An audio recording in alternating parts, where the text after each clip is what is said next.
naye kyanyumiddemu muganda wange Kasuku yali yaŋŋamba nti yanta naye nalabye nga naye azzeemu okunjogerako naye mugambe waba ayagala akantu ajje mukole ajje tukole ate twasema nga tukkiriziganyiza oddeyo okola akantu lwaki okola amawulire ku junior nga mwayawula junior nze naye tetukyayogera naye sigambangako nti baaba akoze amawulire sijja gakola ekyo sikyogerangako nze nsalawo nti kati gano gajja kgendayo ku channel yange gano tegajja kgendayo the same way naye bw'asobola osalawo nti Kasuku wano nja mwogerako basijja mwogerako.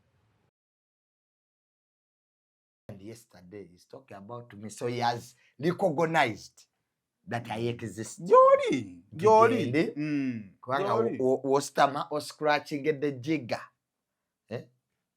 Oba otegedde nti ki? Ebe kusiiye. Waliwo abantu mu media you can't work against. But it does not mean that I cannot talk about a news item he's involved in. And it does, if he doesn't want it, is okay.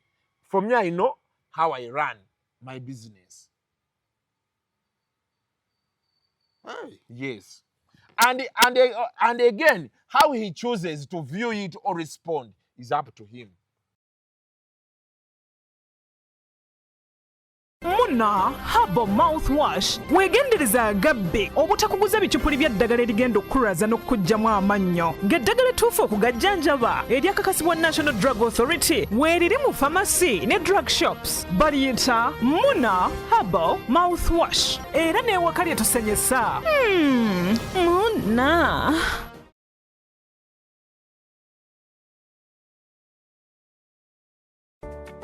Musuubuzi munnange nawe walina ekirooto ky'okusuubulako e Dubai nenessanyu okukwanjulira banno ba Clarion Integrated Logistics Solutions abeesigika era abeesimbu mu kutambuza ebyamaguzi by'okuva e Dubai paka e Kampala e Uganda nga biyita ku mazzi oba konnyonyi ku bbeeyi ejja mu nsawo yo. Twesige ku Clarion tukuyambeko okutuuka wotosobola kutuuka mu bwangu nga kagayise ku mazzi atwala ennaku 18 zokka ate eyakago atwala ennaku 3 zokka okutuukako ku woofiisi yo. Tusangibwa ku Diamond Trust Building omwaliiro gw'okuna akasenge 411 kati osobola okukola oda y'obutereevu ng'oyogerako ne Nankabirwa Siteera ku plus 971 noti 58 noti 79 oba ku WhatsApp ku plus 256 756 846 772 oba jangu butereevu ku ofiisi zaffe ezisangibwa ku Hamri Airport eddaira mu Dubai. Clarion lw'okusaabaza ebyamaguzi byo mu bwesimbu okuva e Dubai paka e Kampala e Uganda mu nnaku 18 zokka.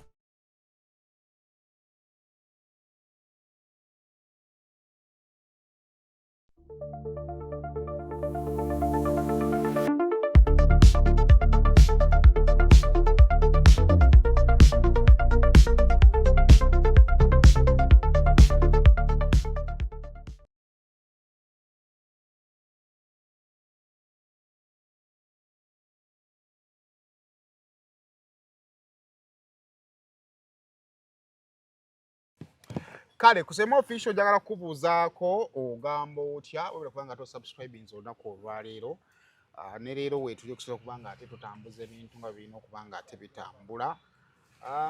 Solange ono sirapu eno y'abakyala bw'obeera mu red days zo ekuyambako okuziiza pain y'abasinga gye mufuna n'emirimu omu ne gibalema. Kacupa ka Solange kafaanana bwe kati okasunda emirundi egiwerako then noonya obusaanikira abo bwonna n'obunywa emirundi 3 ogenda kuddamu kufuna pain yonna. Genda mu drug shops, genda mu supermarkets, genda mu pharmacies ojja musangayo abali bwewe eggwanga osobola omutumya omuntu n'abeera nga atamukuleetera oba n'ogenda mu outlets awatuukira products z'Abannayuganda osobola okuba nga nti nayo omusangayo ye Solange. Kati ate nga bonus bakuteramu pads zino ne pantliners zaazo zino tewali bbeeyi yeeyongeramu. Ebbeeyi ya Solange nga bweri era bwesigala pads zino za bwereere. So bonus bbeeyi gy'owagulangamu Solange era gy'ogenda osigala ng'omugula so genda obeere nga ate omwefunira. Mu ngeri y'emu yakuba nga tugeza kuba nafe ba Truth Media Academy ssomero lisomesa abaana byamawulire oyagala kukwata kamera oyagala kugatta bifaananyi oyagala kuyiga kukola video animations digital marketing web designing basomesa wakati w'emyezi 3 n'emyezi 6. ate bagamba abaana be basomesa bafunirawo omulimu. So bw'oba omwana ali waka nga atudde instead of okubeera awo osobola ogenda n'afunayo kakoosi ka myezi 3 n'atandika okukolakola ku ssente mpola mpola. Kwaniriza olunaku olwaleero kansipenti oli bulungi. Kino tugikoze nga 29 kitegeeza nti 3 enkya 31st mwezi guba guggwako. Gamba otya? Gye ndi Saimo ogamba otya? Gye tuli Obulamu bugamba butya? Obulamu butambula. Obulamu butambula mpola mpola. Ebigaana obireka n'ogoba ebitambula. Ya. Obulamu buli bw'otandika okuwalira nabo bukuwalirako. Ng'olaba ekiddako. So olina okufubanga okulaba ng'olina ekiddako mangu. Sinakindi bikuleka. Ne bikuddukako. Ne butabuka ne bakusanga mu kyalo. Ne bakusanga mu kyalo, yes. The next day nti namusanga ali eyo mawokota. Kati bw'ova kukuba ovuga essaawa emu oyo n'omuntu aba ali wala. Essaawa emu? Okuva ku main road ng'odda essaawa emu munda.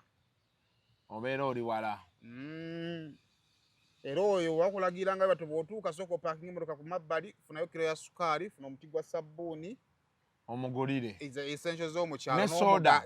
Soda n'omugaati. Waliwo kisoda ekyo ekinene batera otambula nakyo. Ebyo ebiri essential bagenda nabo ng'ogenda. Totwala mata bate bagaleetera ba mu kibuga.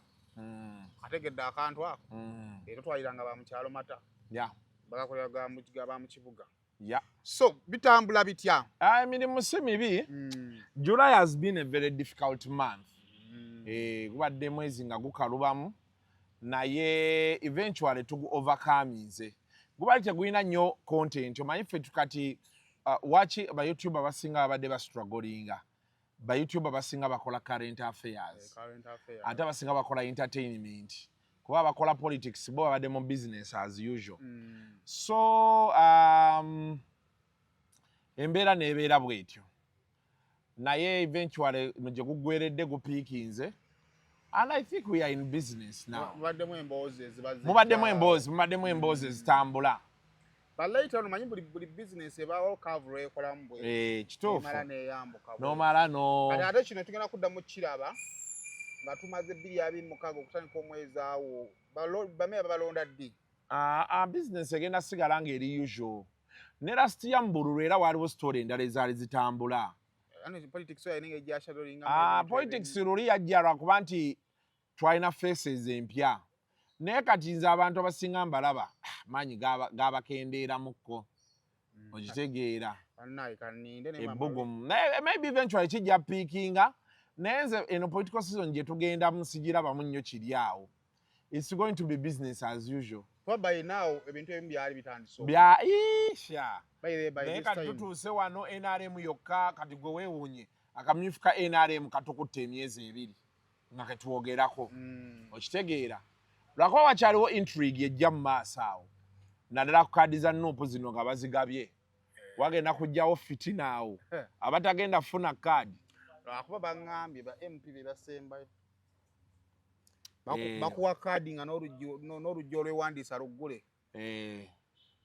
Electoral Commission. Kye baagala okukola kuba nti baagenda ne bakitegeera nti waliwo abaagala be baba mmeeno bagire ku kaadi yaani ey'ebibiina ebirala naddala ekyampuuga. So kati bakikola okuziyiza wano. But of course basobola kukuwa kaadi bajja zibawa nga babulayo ndowooza kuba nomination za mu August. Is it August? Mutyaba eri August 22 September yali late September then bajja mu makkati kuba basalako weeks 2 kati September nga yakatandika awo makkati ga September. Anyway ebyobufuzi byo bizibu nnyo but we are wait to see kuba bino ebibiina ebisinga byonna birinda be bagenda dropping okuva mu Nuupu bakwate babatayize. So kadi bagikuwa leero obeera olina okyusa ebipande bajaziba nga babulayo wiiki nga 2 oba emu nalaba MP kati awo bateno either wekisigala kyekimu bagendako abalina emyezi 4 okukampeininga paka okulonda September, October, November, December mu January tulonde. January nga akuba. I don't know. Tulonda January 14 12 around there. So by 17 latest tujja ba tulina president omupya. Yeah. Tujja kuba tumulina. Tujja tulina president omupya. Yeah. Owaayi ekisooka. Omanyiza w'emboozi erina waliwo emboozi gye nabanga like erinnya mu bantu nga nnimyo tegeera sequence emboozi ya Jeff yannema otegeera. Kubanga nagenda ne mpuliriza nsambadde ne mpuliriza ne bachata only one. Oba. Eolo. It was volation nembula. Ate bangamba nti nedda nti ate okufulumyawo natalina bye yalekayo. Bagamba nze kye nalaba mu bagamba waliwo oluyimba oba tenunnafuluma bana shiba apostinze kati kirabika okuba oba anyway olaba naawe nga booli awo nange bwe nnali emboozi eyo simanyi lwaki saagiwa nnyo maanyi nagezaako okwagala omanye ene wenze kati lwakuba olaba ebintu by'abayimbi ebyo kati nina ekintu kye njagala sayimo kye ndimugezaako zimba and I think effective next year njagala kulaba mpola mpola bentandika moving into it kati njagala bema njogera ku art bema njogera ku kivulu nga sikyayogera nti abantu bazze bangi njagala kubuuza ku stage wakoze eki like tulina otandika kati ffe nga ffe ba YouTuber we need to begin thinking critically about the bits we are covering because buli lunaku waliwo abajja naffe bwolaba trends zaffe mwe tuli waliwo omwana eyafulumya awo gundi nti kati ate ba YouTuber baali batandise ku interviewing aba YouTuber nakalabe gundi nga balaga Kasuku ndi wano waggulu nekwatalo nga nekale tokyalaba na busaze it was the truth and it's a very big reality check lwakuba nti nze ate reality check eyo nasoose giwa ba newsmaker balala ba politician bano bayimbi baani nti how has it come down okubeera nti kati ba YouTuber ba interviewing aba YouTuber bannaabwe ate abantu waakoyo ne bamulaba ekyo kitegeeza nti there is a very big problem with the newsmakers abaali bakola amawulire yes either abantu babakooye oba they are not making news anymore okitegedde kati naffe ngaffe tulina okutandika kati okubuuza ebibuuzo omuntu yayimbye eki yavudde ku kyo kiyimba because we try to call a talk and talk share soka nga twakatandika talk and talk show the first 3 or 4 years we are asking those questions era nga music akyuse abantu nga neneeyisa ekyuse awo abayinzi bisiwe mwabatirako nnyo amaanyi awo era ojjalaba nti music ebiseera ebyo abantu baatyanga ngagamba oluyimba lwange bakasuku bajja dduvuma because oluyimba lwafulumanga ne tulukwale tulu breaking it down ne tukugamba ekikozesa oluyimba olw'eddakiika 5 ki ekikozesa oluyimba olw'eddakiika 1 ki bode y'oluyimba eri ki video wagikoze otya oba otegeera kati digito eno bwe yagenda nga ekula we became overridden by the views because kati saawa eno ekisinza okubeera mu amawulire ekigamenya kati numbers objectivity accuracy ebyani byonna content ki numbers oli abaako byabuusa amaaso kubanga alina wayagala okugguka kati saawa eno waliwo TV yesobeddwa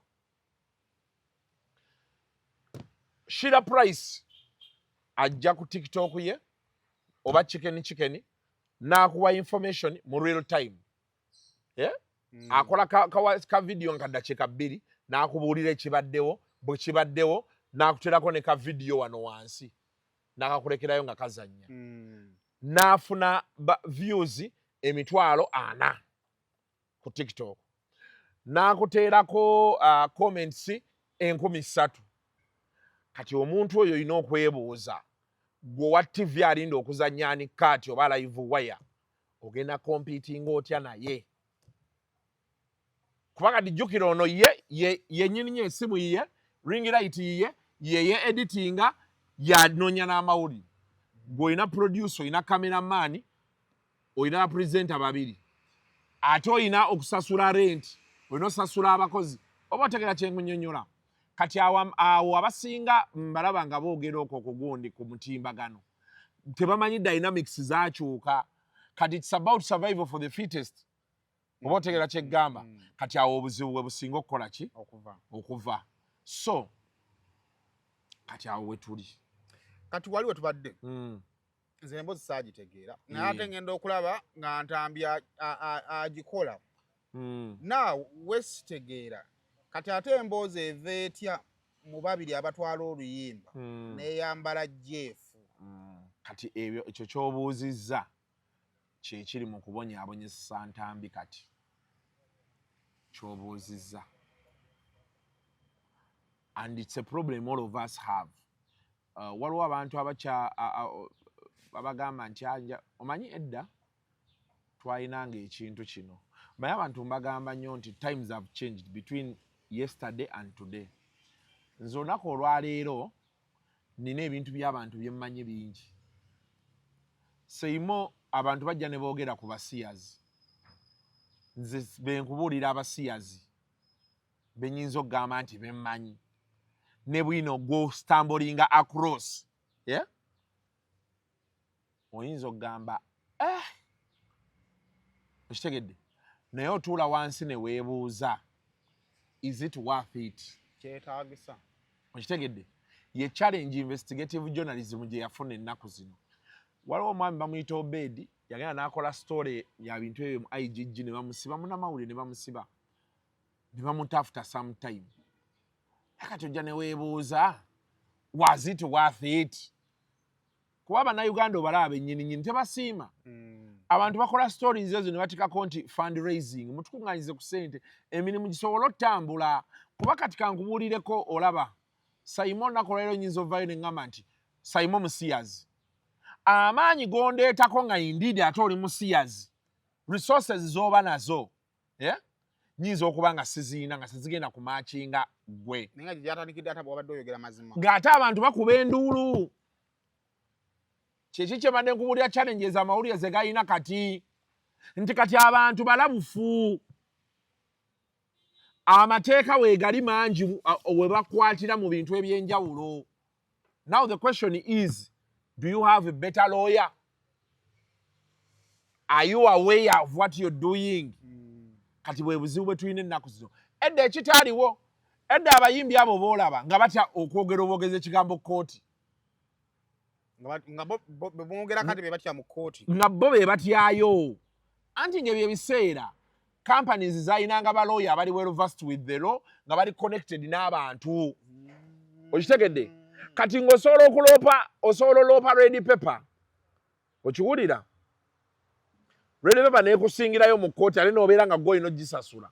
Kati omuntu omuba ati red paper beemusingirayo mu kooti. Bolooza banaabawo abalala abanajja. Ne leero abantu bangi abasobola otuloopa mu kooti ne tubasingirayo. Naye oluusi otuula wansi ne weebuuza, is it worth the hassle? Because kati tukolera mu real time. Tulabye abantu. Bano abantu abalaba tubakolera. Ne batuwaana nga be tuli abalungi ennyo, nga be tukoze nnyo. Wootuuka beetaagira. N'okusonda ssente tebabaawo. Balooya bonna bakugamba nti mikwano gyo tebabeerawo. Otegera kye ngamba? Bw'olugwamu be basooka okugamba nga be bali busy. Nze bino bye nkugamba byonna mbibaddemuko first hand. First hand. Nze nagendako ku CID awo. Edda nagenda ku ebyo CID emirundi n'ogendayo Jennifer Musakoloopye, Simaya walo minisita gwayogedde akoloopye, Simaya ani, okitegeera. N'obeerayo naye nga ssebo abo bolaba abo, Simaya abalooya, Simaya abaani abatugujja obunyama bonna abo abaana bola aboogera awo nga tekuli ajja. So, problem ya Ntambi wendowooza we yava. Kuba nayogerako Kone Alan. Jeff si nayogera naye. Nayogerako Kone Alan. Naye nga argument ye eri nti wakyalemera nnyo ku muganda wange. Era twakyogeramu n'Entambi buli kye nkubulira wano twakyogeramu. Wakyalemera nnyo ku muganda wange. Kuba bo baali abantu babeera bo baali balowooza nti bonjogerako leero n'enkya n'ondeka. Okitegedde. Naye kati problem gye tulina ku internet. Ogenda olaba omuntu ayingidde maama wo. Ogenda olaba Osayimo oli wano oli ng'akutte mukazi wo. Akutte abaana bo. Kati ekijja mu bwongo bw'omuntu omuntu atandika okwebuuza, who is behind this? Kuba atandika okulaba nti toli wekka. Okitegedde? Kati bwe buzibu Jagannath bwe yafuna. We don't know oba ebimuvunwana bituufu oba si bikyamu. Okitegedde? We are standing with him. But one thing for sure is yalemerako nnyo. Okay, yayogera nnyo. Yalemerako nnyo. Obuzibu buli buti. Omanyi wano mu Uganda okola interview emu ne bagisanga platforms ezinyala balowooza nti n'oyogedde. Ekyo tekirina buzibu. Omuntu ssebo nga wakoze interview emu ne bagisalasalera engoye baba baziraba. Nze issue bajeefu gye balina eri emu. Ekisooka bo bagamba yandibadde ku nnyimba. Kyekisooka. Ekyokubiri, they believe Ntambi yabalemerako nnyo. Nti ne bw'oba owolereza obaako ne wookola ki? Wookoma. Ne wookoma. Otegedde kye ngamba. Ekyokusatu, they say he went personal. So there are 3 things involved. Kati ekyogoyinga personal, buli omu waakirabira. Whether yes, he went personal, was he giving facts or not, those are things, well, buli omu, that's why I think they want to seek legal redress. Naye kino ekyawano, nange nkigamba nnyo abantu. Osobola okudisagreeinga ne Seimo, n'omuwa ebibye leero n'ogenda kukiddako. Your point will still be made. Omwogerako leero, omwogereko luli, atandika okufunamu ekirowoozo nti kubanga kati butereevu, kubanga kati olaba society yaffe abantu bali aware. Abantu bazibusa amaaso, kyekisooka. Abantu basomye. Mu Uganda abantu baavu, naye basomye. Tegeeza bamanyi. At least abantu abasinga senior 4 ne senior 6 bagikoze. Okitegedde? Kati ekyokulala, abantu bamanyi abantu. Ate ekyokulala abantu balina ssente. Then also abantu balina ebizibu bakoowu. Abantu bakoowu. Seimo waliyo omuntu nga tumulaba ayambadde kati nze ndi mu entertainment muno. Okitegedde? Gye nkuwa first hand information. Abantu bangi obalaba ng'avuga emmotoka naye nga asabirira nga mutuuse eka. Nga kaaka bwe kati. Tulina abantu mu entertainment nga takyasobola kugenda out. Weebuuza omusajja nga yabula naye ng'atya okugenda out. Disika agyagala.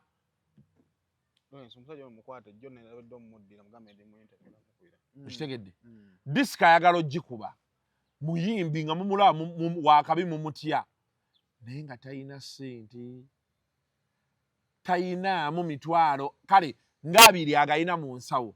Naye nga okugonoonera mu disco nti azze munywe.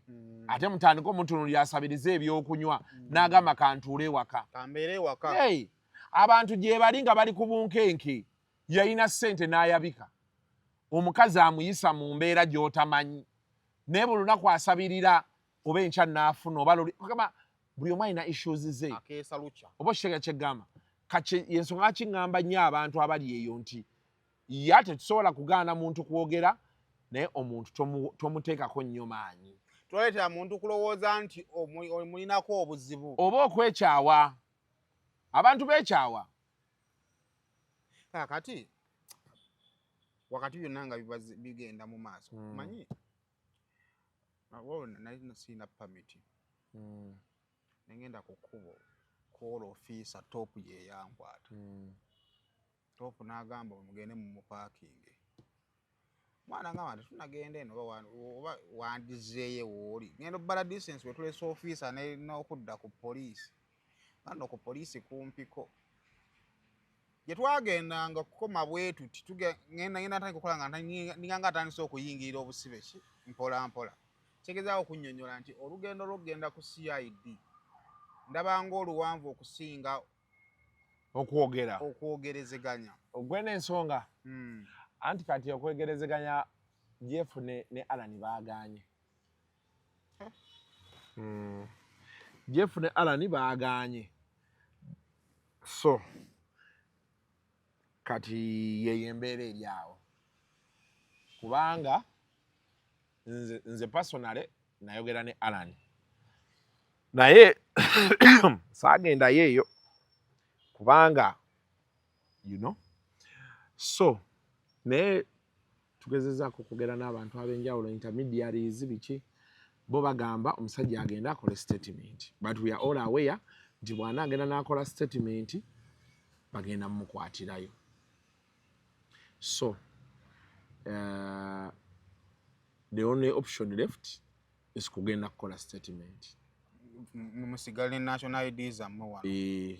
Ffe tugenda kuba nazo era enkya tugenda kugenda. Oya LC wagifunye ya chairman. Ngenda ginoonya era benva wano. Budde nango okugenda. Ngenda genda nnoonye chairman wawo. Budde tufe chairman waffe ne ku 8 aba atunula.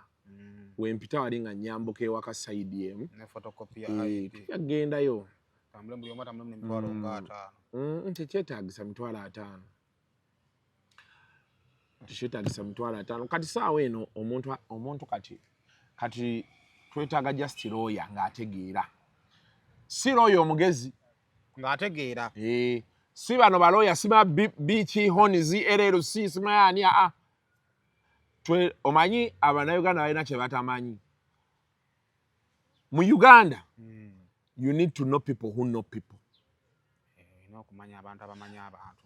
So wetaaga okuba ne lawyer nga omulamuzi banaamulaba wali mu kado uko side yo bemanyi. Bw'onoosaba bbeeyiro ne bamukuwa. Yangana. Waliwo oluusi ke bakola ne basooka ne beebuuzaako eno emmanju. We oli otya? Biki. Balina engeri gye beeconnectinga. So you need to know those people. But yeah, Tambi tried to reach out, is trying to reach out to them through all avenues, but it seems they don't want. So ekyokukola tewaba yabawadde wini publicly omanga nze nabo tawulwa. Anti kati ate Ntambi problem eriwo. Kati ngaffe abamanya amateeka. You can only do an apology once you agree with the person you offended. Because if you do an apology, it is enough grounds nti ne mu kooti tebabonaabona naawe bagamba mulamuzi n'apology yiino. Kati muba temukyalina kye wali weetondera ki. Nina mala kukkiriziganya. Bakkiriziganya ng'oli yeetonda ng'akireka, but they seem to be hard. I don't know. Ensi nno yakalubyemu.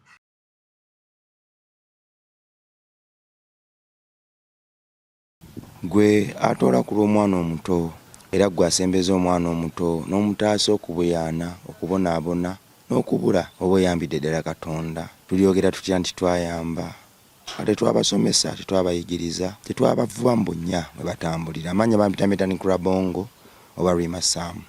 Sinzira ni Kurabongo kyate foundation kujja gy'oli mwana wa Katonda gwe atugoberera bulijjo entagera azaagoberera obuweereza bwaffe okuva gye twatandikira okutegeeza nti tulina campaign gyetutuumye Let My People Go. Campaign entwagala okujja obuweereza Barabongo kyate foundation ne Makindye. Kyekiseera tuve mu kifo ekipangise, kyekiseera tuve mu kifo ekifunda tugende waka. Katonda atuweeka Mmengo era n'atuwa n'amaloboozi munda muli agagamba nti tulizimbako amasomero, amasinzizo, naye waggulu wa byonna tugenda zimba enju, tugenda okuŋŋanyiza abaana b'oku street bonna. Olwo nno Katonda basinkaniraawo bayigirizibwe baddaabulizibwe mu bwongo ne mu mubiri.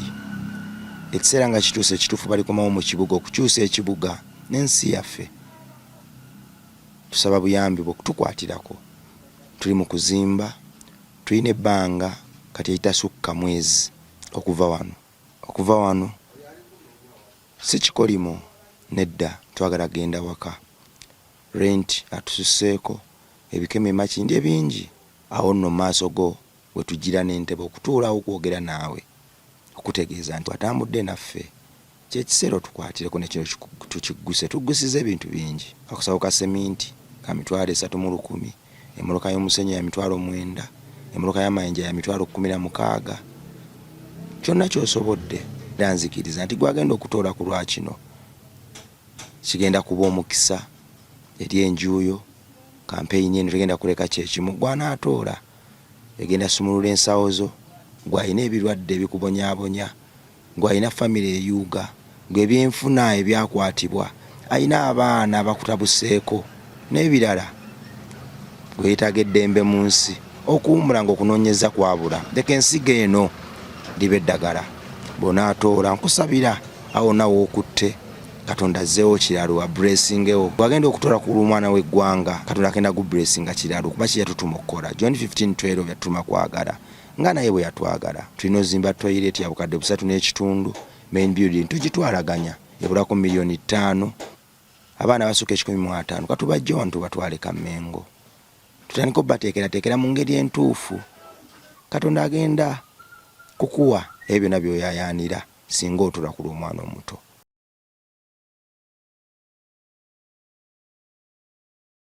Kakati ekirala bw'obanga omuntu wamuta lwaki omukolako amawulire? Muntu ki? Nze ne Saimo twayawula. Abe Saimo bw'abaako akantu n'ogamba tukira ku nsonga don't beat around the bush. Mbuze ekibuuzo nga bw'olina okimbuuza. Why go ansomesa amawulire? Gwe don't beat around the bush. Gwe mbuze ekibuuzo nga bw'olina okimbuuza. Yange n'oyita muntu aba fucking shit n'omugamba ajjayo essimu. Lwaki okola amawulire ku Junior nga mwayawula? Junior nze naye tetukyayogera. Naye sigambangako nti bw'aba akoze amawulire sijja gakola. Ekyo sikyogerangako. Nze nsalawo nti kati gano gajja gendayo ku channel yange gano tegajja gendayo. The same way naye bw'asobola osalawo nti Kasuku wano nja mwogerako basijja mwogerako.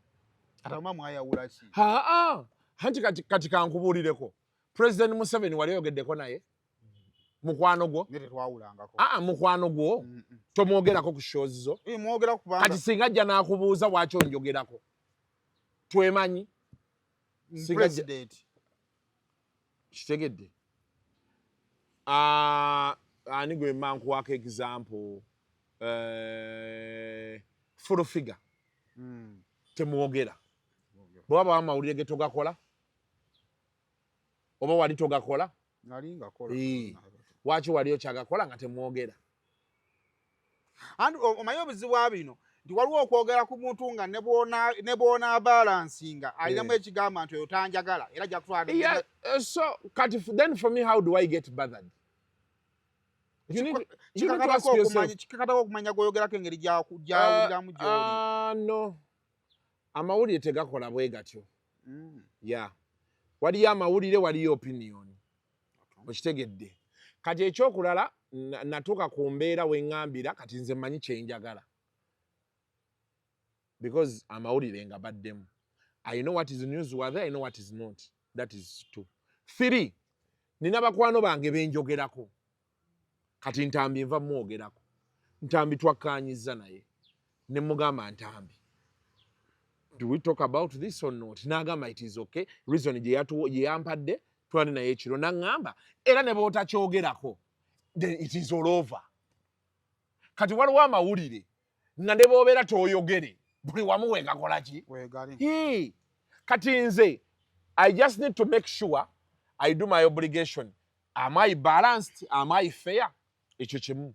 However, I can also choose to say if I don't like that person, I be malicious to them.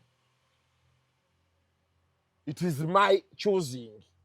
Go salawo ndi kanjenda yes. Oba kanze nkwebakire. Kubeera kusalawo kwange. Era nze nsalawo ddi lwe njogera kino oba ddi lwe sitakyogerako. Okitegedde?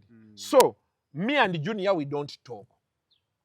But it does not mean that I cannot talk about a news item he's involved in. And it does, for him, if he doesn't want it, is okay. For me, I know how I run my business. Hey. Yes. And again, how he chooses to view it or respond is up to him. It is not up to me.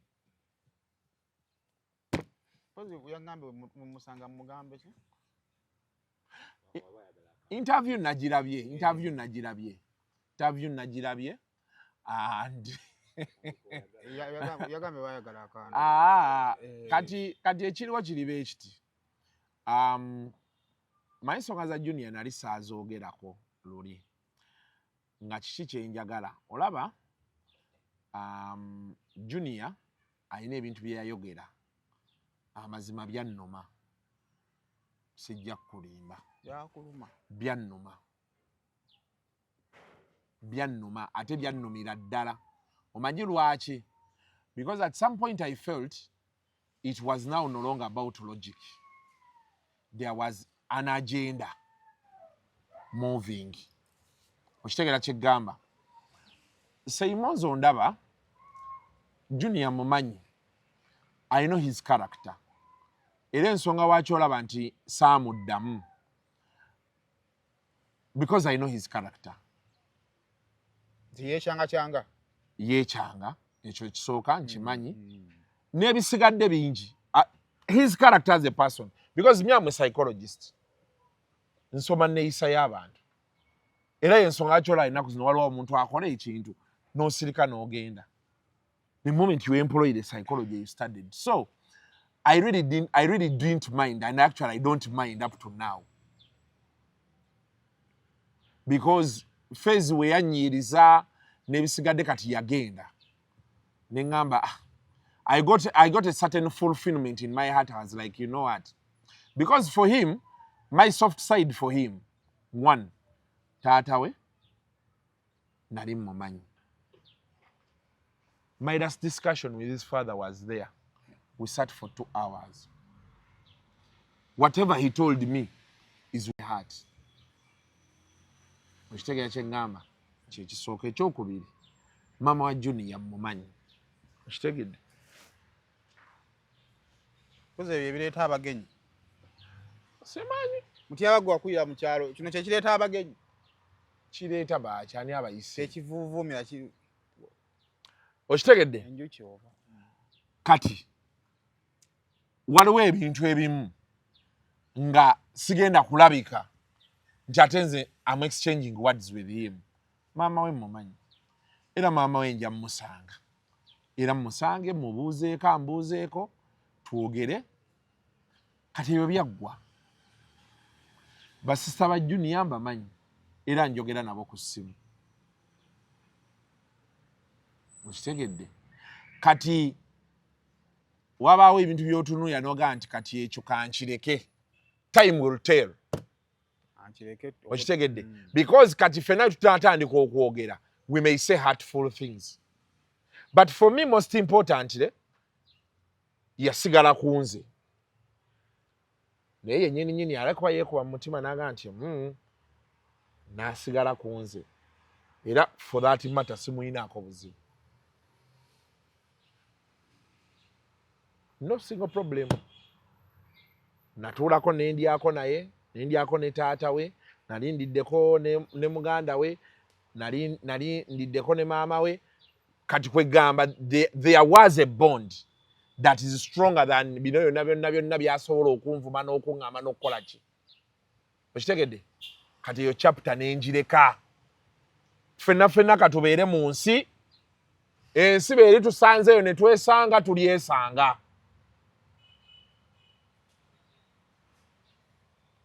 So, betulyesanga tuliyogera.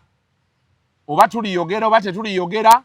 Because now, tasula in my space. Bukyanga nsembayo mulaba. Wendi ndyanywa. So why should I have issues? So I said, let me concentrate on what I know. My business. Ebisigadde nembikwasa budde. Nengenda maaso. So, naye nga eky'okumwogerako, bw'aba nga yali mu mawulire, nja mwogerako. Bankola mawulire. The same way he will talk about me, nga yali mu ki? Nga gwali mu mawulire. Nga nze ali mu mawulire. Walirere agenza okulaba ku makya era ng'olinawo ku bwino bwago. Mbutaddeyo kubanga buli kye ntaddeyo ye yakitaddeyo ku YouTube ye. Waliwo kye ntaddeyo nga kipya? Tikiriiwo. Buli kye ntaddeyo ku TikTok ye kwe yakitadde, ababijjayo ne babijjayo ne babituwa. Era siina we mugambiddeko nti muvumi. Ompuliddeko nga muvuma? I've been as honest as it comes, nembiteekayo. Era ne byemmanyi ku bigenda mu maaso, nembyogera. obudde bw'okusika omuguwa Seimu tebukyaliwo. Mu bigambo temwali muggumba lyonna. Mu bigambo byanyu Ye temwali muggumba. Temwali muggumba.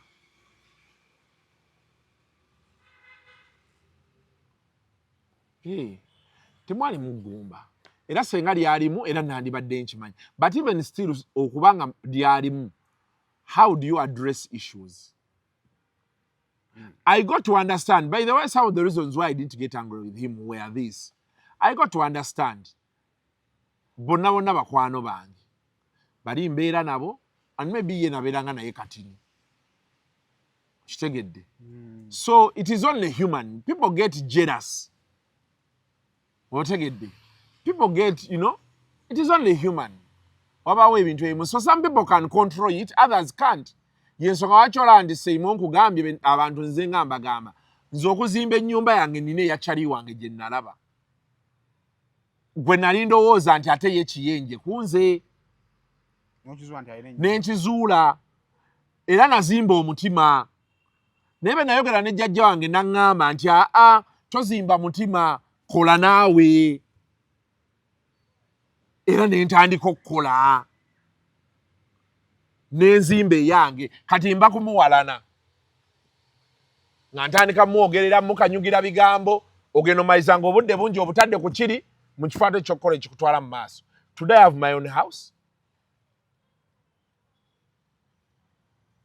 Eyanzijako badde niyo gamba nti naye bannaye emyaka gy'otuuseemu weekoleddewo kaki. Kati sikyalina nnyo pressure gye neeteekako. Since then I've built a house. Otegedde kye ngamba. So some things, you see, everybody has a way how they react to things that happen around them. And I cannot be there to ask someone that you react this way. Everybody can react the way they do what? They want. Yeah, so the question is, who is the bigger person? One has to be the bigger person. By being the bigger person is to believe that let me be bigger than this. Kigende. Kwa jola Seimu kankubulireko. Kati saawa eno nina abantu abajja. Kampuni ze z'amaanyi zatandise okumpa ku ssente.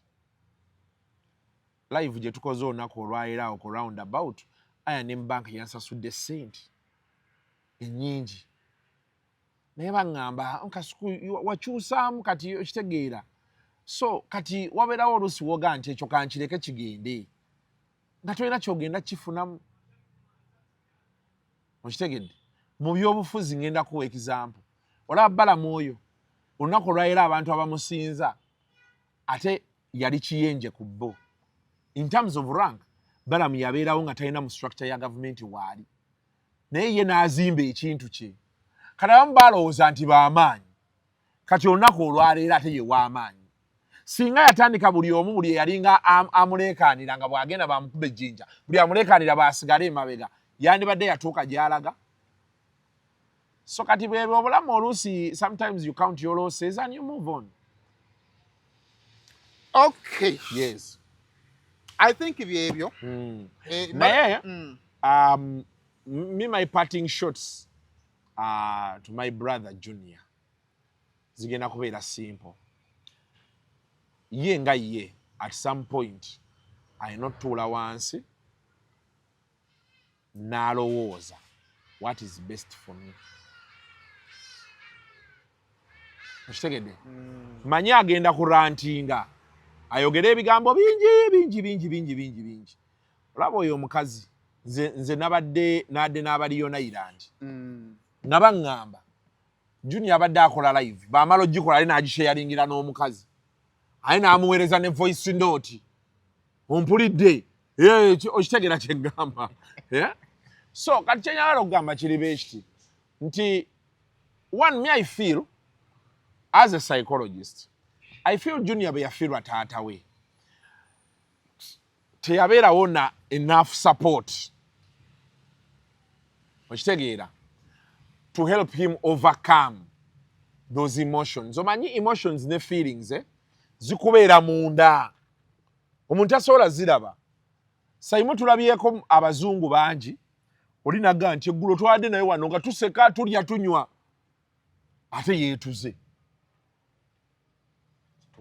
those right mental health problems nti there is I feel he has a hole inside him that needs to be filled. The only way it can be filled is with love, is with compassion, is with care. Unfortunately, maybe those that could offer it have been pushed away. And those who can't, maybe, or those who still can, maybe they don't know that there's that gap. Mfuna bulungi. So, yenga yekati, ayina okutuula wansi, and he has to find a way to heal from whatever issues he has. Nze njagala kugamba, nze nalaba Junior nga arantinga. Yeah? Kasuku. I suppose I sat down and thought, but, you know, why not the car or not no ganti neighbor nai? Oba nina kye nakola kye stategeera. You rewind. Kati some of those rants oziraba, yeah? Teziva out of the blue. It is an indication of something deeper. Yesu kachola nkugambye wali nti kyannuma naye ate bwe natula nsi ne neekubamu ne ŋŋamba oba kitegeera bwe tunuulira nnyo abantu abo bonna abali ku intaneti kati even bali ab'emabega the past before twabeerako naawe ojjukira abaana mamafiina abo be yayamba abo n'awa ssente abamu tebakomangawo ku mutimbagano. The moment they got something ekikavaringa void eyo ne batandika okulaba ensi mu bupya bwayo, yeah? They started moving. And that is something it's taking a time. However, as it takes time, you need to make sure tekikuleetera ate bizibu. Otegera kye gamba. So, Junior yenga ye, nze nyammugamba, once in a while alinyemu, front asooka atambuze front yemwemu entalo ennaku zino abantu bakambwe gwosobola okugamba n'oteekayo live yawo n'owoza tewali kye bajjako. Yesterday mukwano gwe mubuuze yesterday gye yabadde agenda oshootingira be babadde bagambye omukyala nti ali wano gye yadde alaga be badde bamuwaayo go first hand information. Nze naade n'abavubuka ne baŋŋamba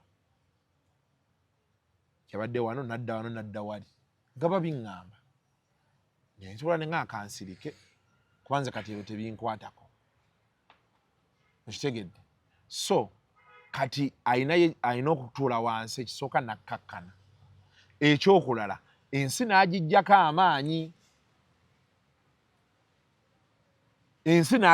amaanyi n'okkakkanira ddala oba kitegeera kubanga olaba ebyo ebintu obiraba kati ngenda kugamba Simon kati nze ebintu byonna bye yanjogerera I brushed it off. I went on with my life. Nendya nenywa. Naye ate jjukira omuntu oyinza omuleetera okuguba. Oyinza okwogera ku muntu n'omwogera n'aguba.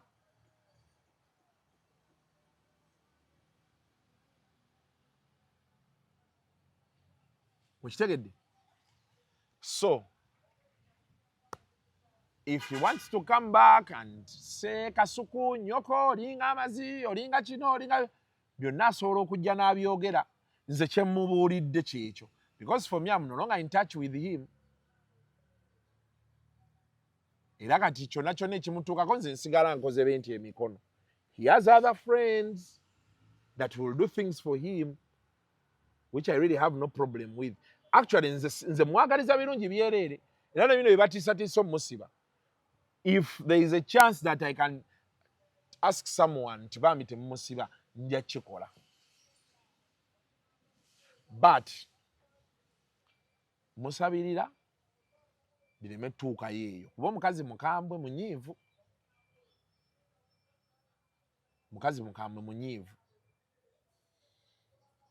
But if he gets a chance, abeeko byakyusaamu. Okitegeera nze olaba nasanyuka Junior bwe yakola YouTube channel ye.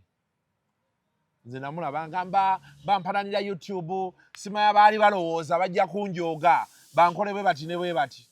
Tewaliwo yali agenda kujooga Junior. Nze nabeera ne Junior ebbanga lyonna saamujoogako.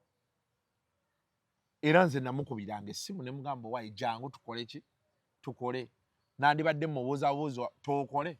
Naye namukubiranga buli lwakubiri olweggulo ne mugamba nti my blaze oli otya nti gyendi enkyo n'obeerawo nti nja kubeerawo saawa mmeka nti bweziti najja ne bwe yatuukanga leeti nandibadde nsobola omugamba gwe watch out, but we used to joke about it because you understand he's a grown man, he has things to do and you know those things. Era me I was happy when he started his YouTube channel. I said well I'm happy for him because now waliwo ebintu ebimu when the YouTube channel hits and is making money abaana bakatandika wano juzi bali mu kufuna 3,000 4,000. Kitegeera. What about him who has even a name? Aine erinnya lye. Ajja kera ku macanga aine 3,000 eza dola 2,000. Se milioni 7 wa milioni 9.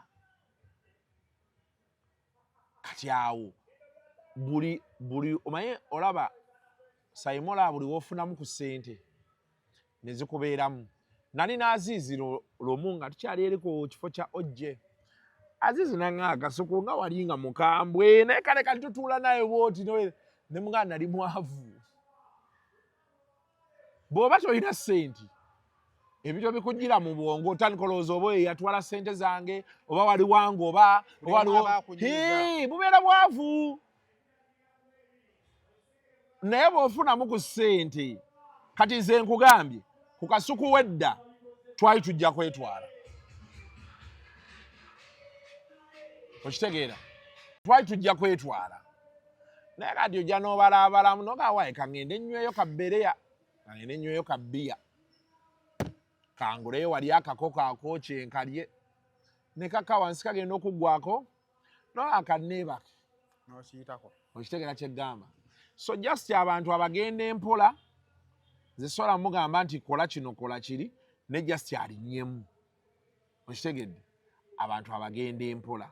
Abantu baffe bano obalaba mu Uganda nina ekintu kye nazuula. Buli muntu ali connected okutuusa ng'olina ekizibu. N'ogambira wano nti oyagala kulaba Honorable Ruth Nankabirwa olina ddiiru ya Gold. Tolaba nti kati saa zino 6 zigenda wera 6 n'eddakiika 2 ng'oli mu ofiisi yo otudde naye. Ng'ali awo. Okunoonya Honorable Minister Sam Mayanja nga bagoba ku ttaka. Oyinza omufuna oluvannyuma lwa wiiki 2.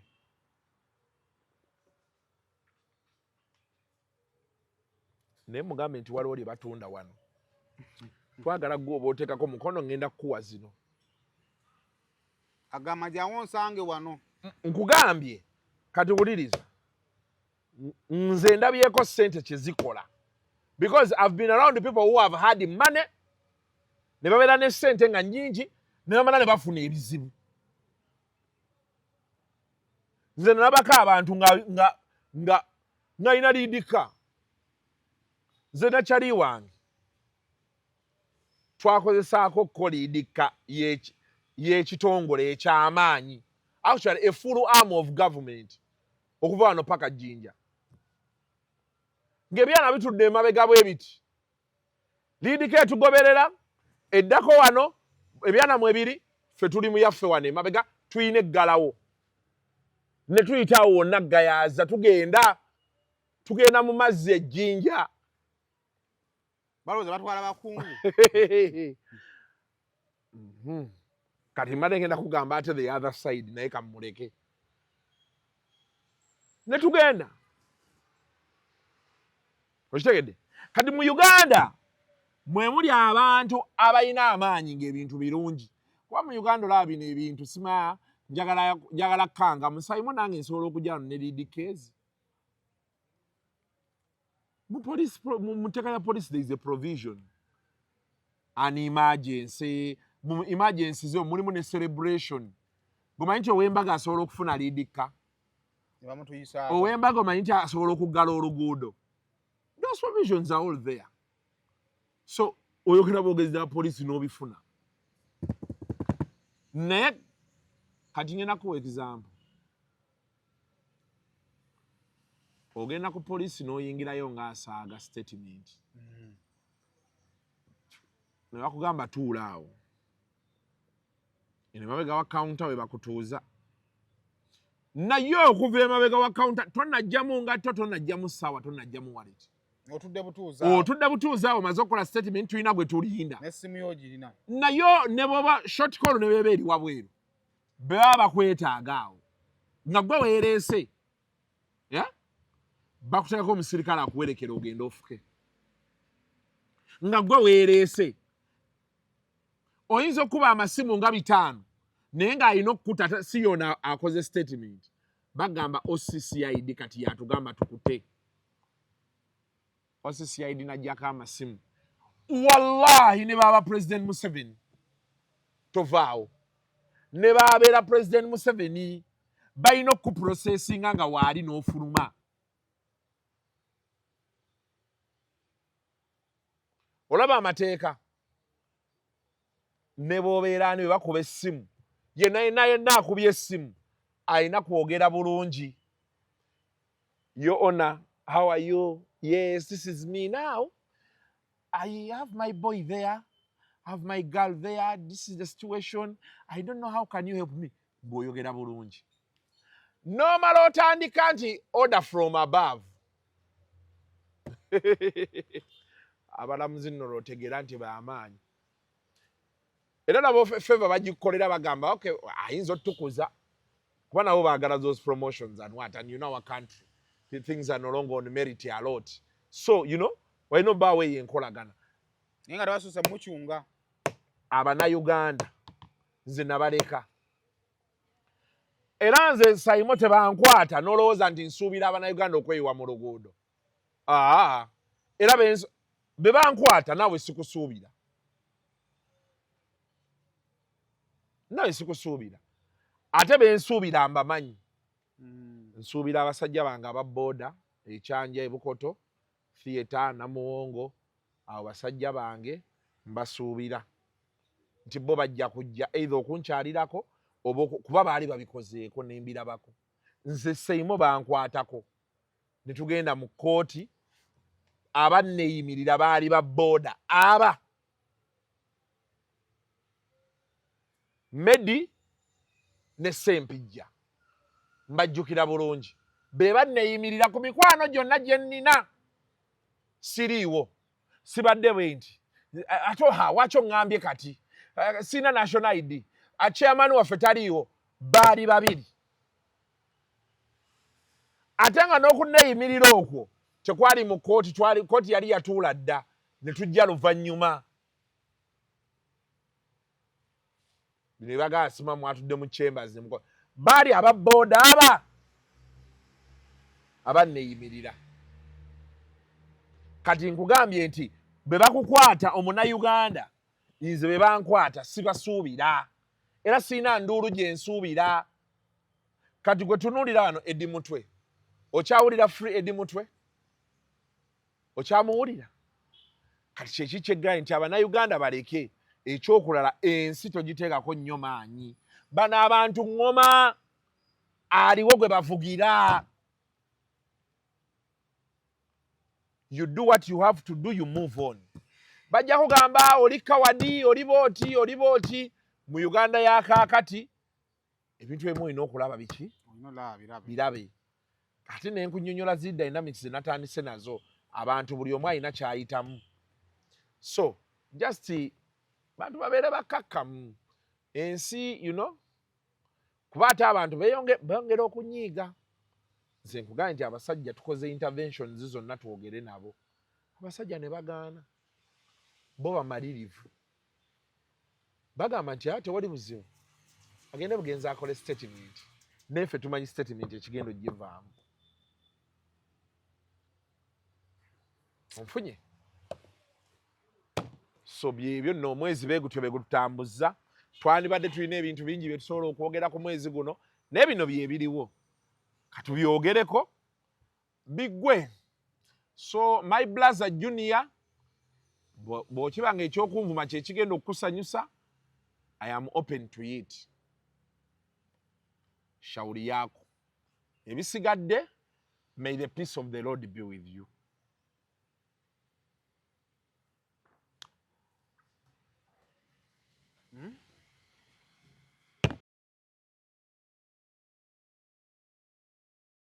Muna Herbal Mouthwash weegendereza agabbe obutakuguza bicupuli bya ddagala erigenda okukulaza n'okukugyamu amannyo ng'eddagala ettuufu okugajjanjaba eryakakasibwa National Drug Authority weeriri mu pharmacy ne drug shops baliyita Muna Herbal Mouthwash era n'ewaka lye tusenyesa. Muna